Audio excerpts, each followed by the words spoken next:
On this week's edition of New York Now, amid escalating evictions and housing costs, we'll look at the overturning of Albany's good cause eviction law and what it means for New York State.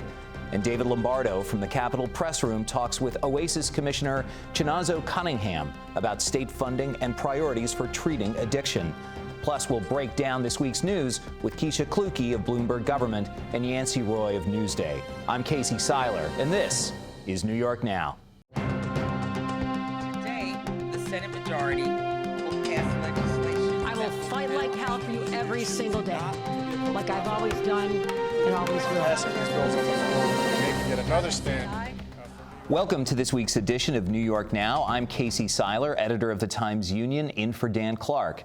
Last summer, Albany became the first city in New York to pass good cause eviction legislation. A year later, that law has been overturned. Now, legislators in Albany are planning to appeal the state Supreme Court's decision. With good cause eviction legislation facing an uncertain future, tenant and landlord advocacy groups are wondering what's next. New York Now partnered with Times-Union reporter Steve Hughes for this report on the state of good cause eviction legislation in New York. Take a look.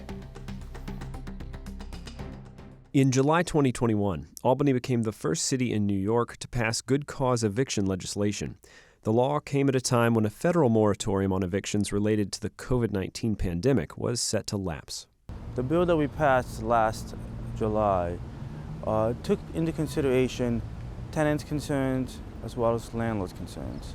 And we really drafted a bill that was fair to protect good landlords as well as good tenants. I think the eviction moratorium was an emergency stop action by the state and by the country, but good cause eviction is beyond that. It goes beyond the pandemic. It goes to the constant day-to-day activity. It goes to the constant year after year protection of our neighborhoods and protection of our residents. Albany's good cause eviction law wasn't intended to be a moratorium on evictions. It stated that landlords needed a good reason to evict tenants. Some justifications for eviction included non-payment of rent, criminal activity, or substantial damage to the property. The legislation also set a 5% cap on rent increases. Any increases greater than 5% would require justification. The legislation was a win for tenant rights organizations like United Tenants. For the first time in the 49 years that United Tenants has existed, it was the first time that we were able to tell tenants, you can't be evicted for no reason. There has to be a reason that you're being evicted. There has to be a reason that your rent is getting hiked. Advocates for the bill argued that landlords benefit when tenants are able to stay in an apartment long term. They suggested long-term tenants have a vested interest in the maintenance of a property, which raises property values over time, benefiting the owners. If this law was able to sustain itself, it would give families the right to stay somewhere. It would give kids the right to go to the same school the whole time. It fights crime because you're not impoverishing families. Families aren't destitute looking for the next place to make a buck. It made a big impact. But Albany's good cause eviction law was overturned in June 2022 by State Supreme Court Judge Christina Reba. Judge Reba's decision found that the city's law was in conflict with a pre-existing state law. The impact of it being pushed back at the local level versus the state is that it now makes it so it puts a pause or freeze on the expansion of it in different municipalities. It also puts at risk all the other municipalities that have already passed it. So that's why now the emphasis is to have the state act and the state take the lead on this because we've done the hard work at the local level. We're not passing the buck. We did the work, we did what we were supposed to, and now the courts have said it should have been the state.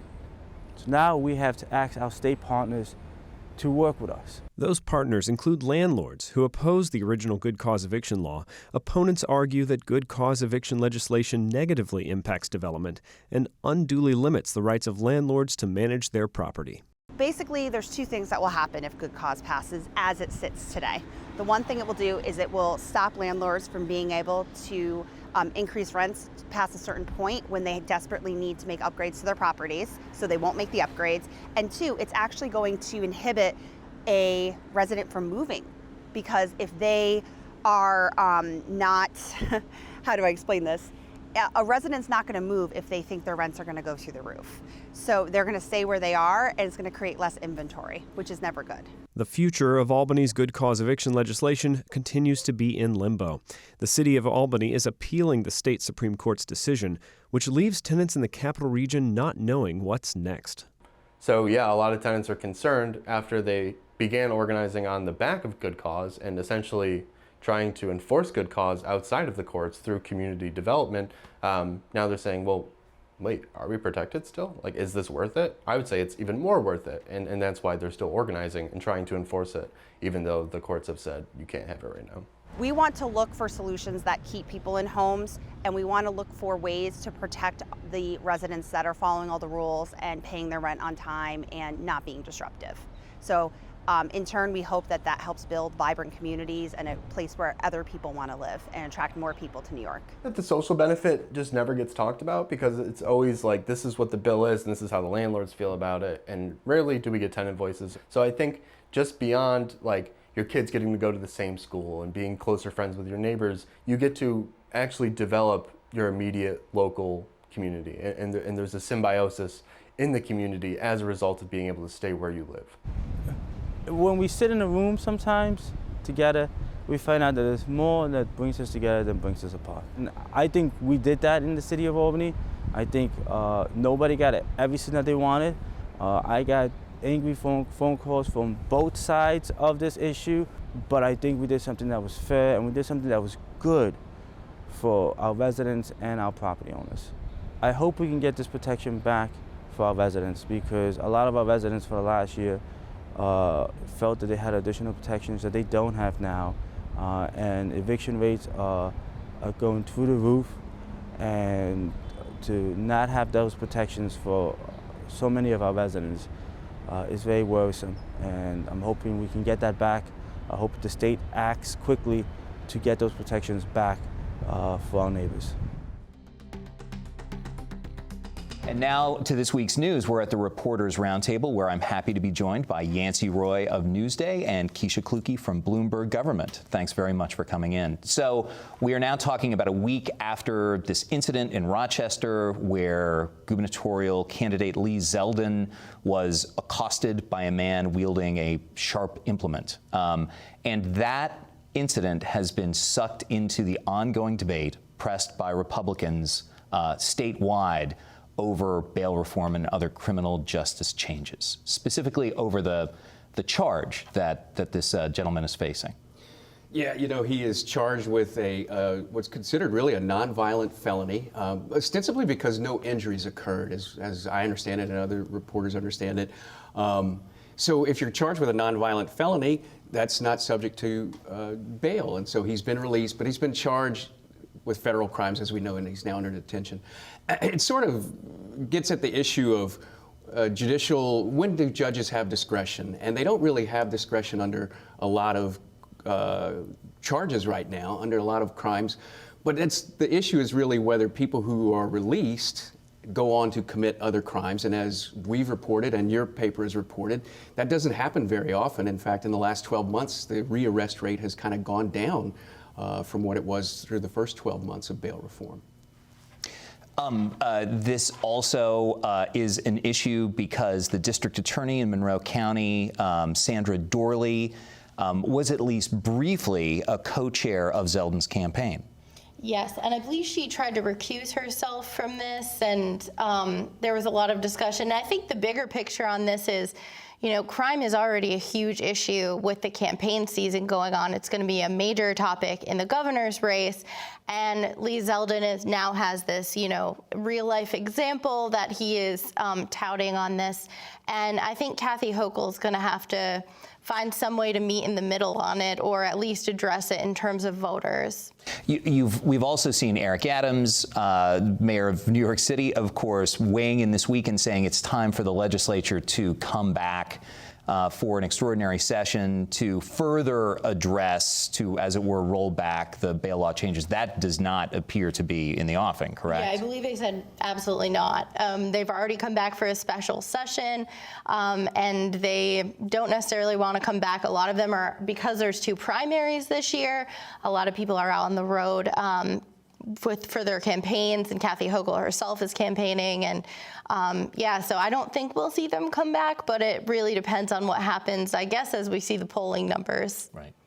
Yeah, Carl Hastie, the Assembly Speaker, has flat out said no, and he even said that some of the examples that Eric Adams is citing have already been addressed in some of the amendments that they made through bail law reform. Keisha, you had a fascinating story about changes that the state is making to sort of training and protocols around sexual harassment and other forms of abuse and toxic workplace atmospheres, kind of customizing it, as it were, for the age of the remote workplace. Yes. So every 4 years, this sexual harassment model policy has to be redone and put into the current times. So we spoke with employment attorneys and the State Business Council about what these new changes to the policy could look like. And the issue is that businesses would theoretically have to update their policies to match the state. And Zoom has changed our lives dramatically in the past few years with the coronavirus. And so those experts were saying that it should be updated with Zoom in mind, because you can still have sexual harassment over Zoom. There's also needs to be some updates to align with some of the state laws that had been put in place.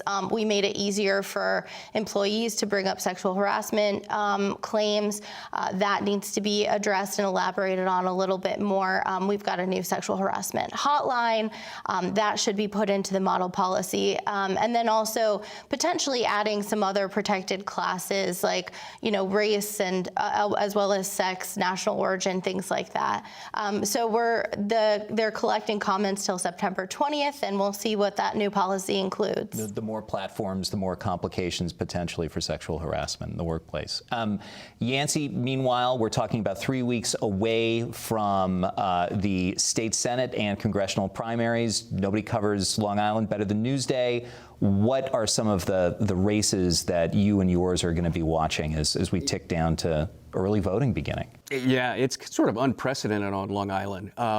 There are 4 congressional seats. 3 of them are wide open. No incumbent running for them. That's never happened before. And in the 4th seat, there is an incumbent, a guy who's been there all of a year and a half right now. So the main things to watch are Democratic actions in Nassau. You've got a 3-way race to fill Kathleen Rice's seat. You got a 5-way race to fill Tom Suozzi's seat. The Republican action more in Suffolk, where the general theme is party-backed guys trying to fend off Trump supporters in primaries. And then there's a fascinating state Senate primary. For the first time ever under redistricting, the state has created a plurality Hispanic district on Long Island. First time that's happened. And you've got 2 candidates, veteran candidates going there, Monica Martinez and Phil Ramos, sort of for the direction of the party there in Suffolk County. Of course, Long Island used to be seen in the state Senate as a bastion for Republicans. Is there any chance that they will experience a resurgence of that?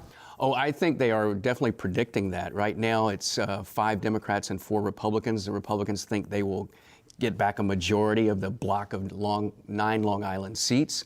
But there's going to be some races where they're clearly Republican seats. There's some that at least 2 that the Democrats are going to win, and then all the rest are up for grabs. Meanwhile, sort of expanding the picture a little bit, there was this interesting sort of social media scissor fight between Alexandria Ocasio-Cortez and Jessica Ramos this week, where there was some sniping specifically from Ramos. Do we know what's behind that? Well, I think what we're seeing is general dissatisfaction, maybe from some people on the left, basically saying that they think Ocasio-Cortez, while as being the face of the left in New York, hasn't been as effective as some people would want. Yancey, of course, this is likely to be an extremely narrow battle for control of the House of Representatives. Are there prospects for Long Island to essentially be the decider? Well, it's going to factor in for sure. Long Island is considered like one of the more purple areas of the state, where it kind of fluctuates between Republican and Democratic control. Right now, Republicans have 2 of the 4 seats, Democrats have the other 2, but really all of them are kind of up for grabs. In the Kathleen Rice seat, probably the leading Democrat right now is Laura Gillen, who is the Hempstead town supervisor, trying to revive her career. And the really interesting one is the Swazi seat. The Republicans are all behind George Santos and think that they have a shot to win that, even though it's a slightly Democratic seat. And the question is, among these 5 Democrats who are battling, after it's all over in August, are they all going to unite behind the person? Right. Is the candidate going to be damaged by the primary? Is the person going to come out to be too far left, too far right for the party to get behind? All right, well, that's where we're going to have to leave it. So thanks very much to Yancey Roy from Newsday and Keisha Kluge from Bloomberg Government. We really appreciate your coming in. Thanks for having us. In June 2021, Attorney General Letitia James announced that New York would receive nearly $230 million in settlement funds from opioid makers. Now plans are being made for how those funds will be used to treat and prevent addiction across the state. Commissioner Chinazo Cunningham from New York's Office of Addiction Services and Supports will help manage the distribution of those funds through the Opioid Settlement Fund Advisory Board. To learn more about the task that lies ahead, David Lombardo of the Capitol Press Room spoke with OASIS Commissioner Cunningham. Take a look. Well, welcome back to the show, Commissioner. I really appreciate you making the time for us again. Great. Happy to be back. So prior to the Opioid Settlement Fund Advisory Board convening its first meeting in June, state lawmakers and Governor Kathy Hochul identified more than $200 million in settlement funds that they wanted to spend in this fiscal year. What sort of input will the board have in figuring out how that money actually gets spent? The advisory board definitely will have input. We're looking for them to provide recommendations, and we will consider their recommendations on how to spend, the money that exists. The board's unlikely to make any final recommendations until this fall. So given that timeline, is that enough time for state officials like yourself to actually digest the information that they're getting from the board while still spending this money, more than $200 million, prior to the end of the fiscal year, which is March 31st of 2023? Yeah, I mean, that's a good question. Clearly we're in the worst overdose epidemic we've ever experienced in this state and in this country. And so we're very mindful of wanting to be able to spend money to expand services so that we can save lives. But at the same time, we need to balance that with the recommendations of the board. So, we've already had 4 meetings with the board. And our hope is to really sort of move things along so that we can receive their recommendations, so that we can spend the money, in a timely way. We really don't want to wait, but yet, at the same time, we want to make sure that we get the recommendations from them. I believe under statute, a recommendation is due to the legislature, I think in November. So that would give you, 4 or 5 months to actually spend the money. Is that timeline doable, or would you like to see an accelerated process from the board? Yeah, I mean, we're asking ourselves the same question, and you're absolutely right that a report is due on November 1st to the legislature and to the executive branch. I think that this is new. The board, and so I think we're still sort of all finding our way in terms of making sure that the board is making thoughtful recommendations. So it is a balance. I think there's a sense of urgency, but there's also a sense to make sure that we're not that we're being thoughtful about how the money is being used, and so that the money can be impactful and really saving lives. So like I said, we've had 4 meetings just in the last 2 months, right. Which is a lot, and we have additional meetings that are planned for the coming months, and so we will see. But we certainly feel an urgency because we know that people are dying at the highest rates we've ever seen, and we want to do everything we can to save lives. Well, you've talked about in previous interviews your desire to listen to the board and really consider their input.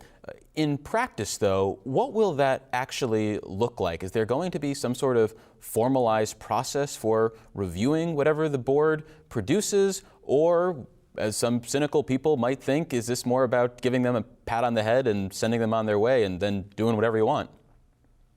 So I think, the board is really working on a rubric and a framework in order to really guide their recommendations. And that's really what they've spent a lot of time in the last few meetings discussing.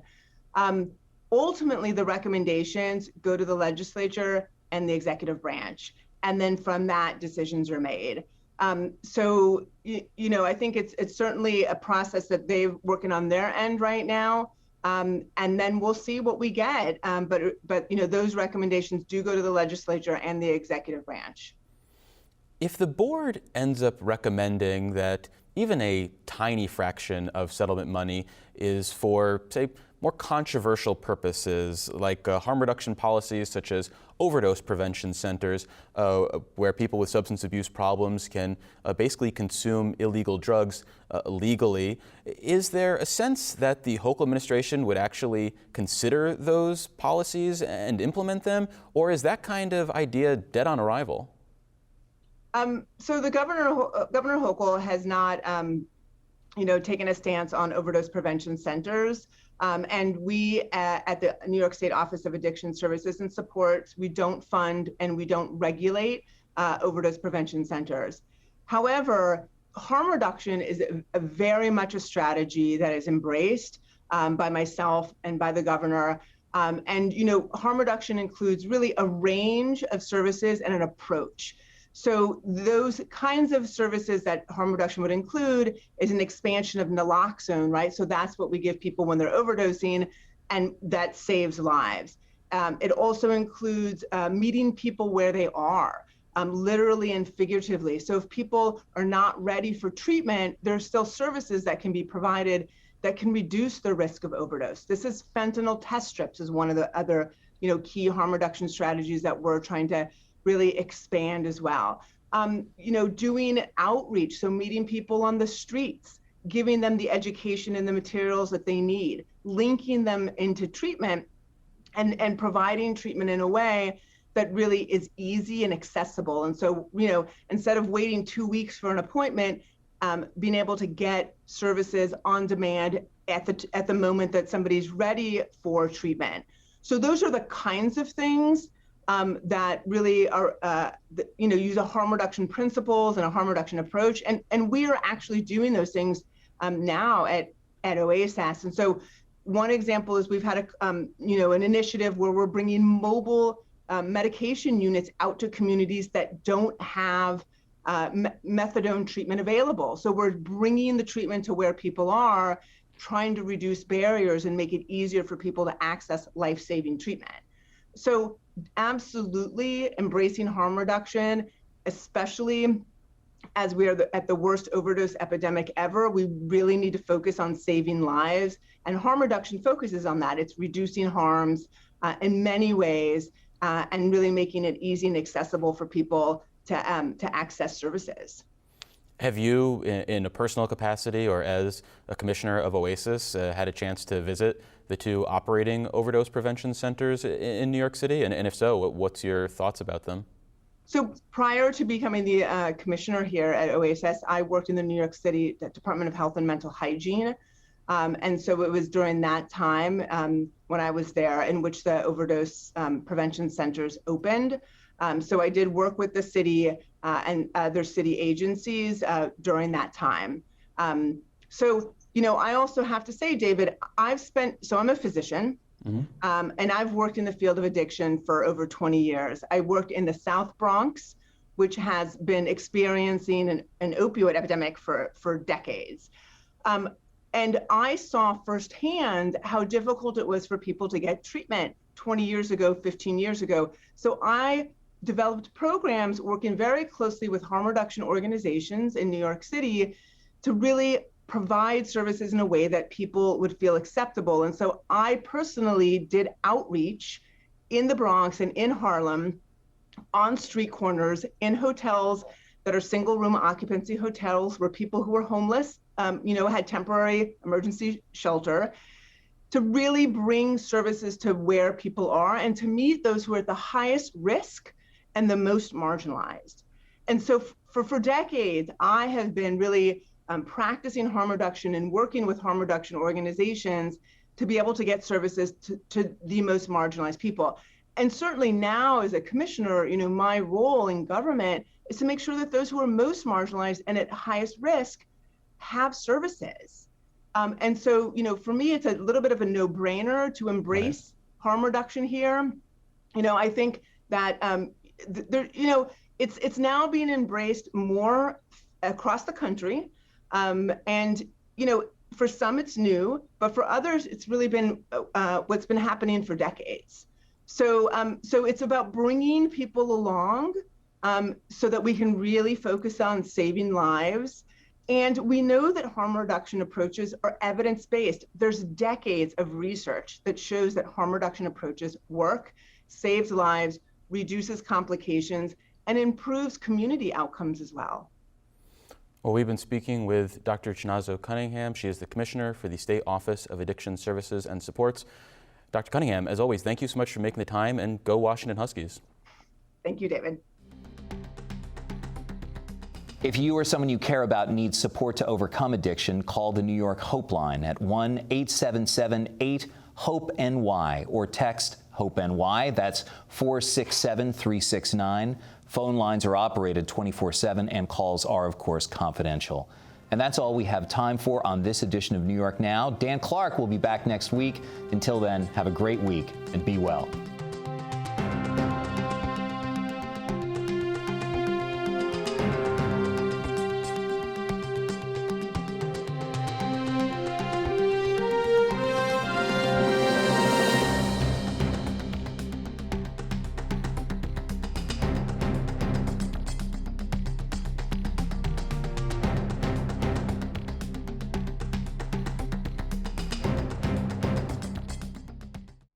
Funding for New York Now is provided by WNET.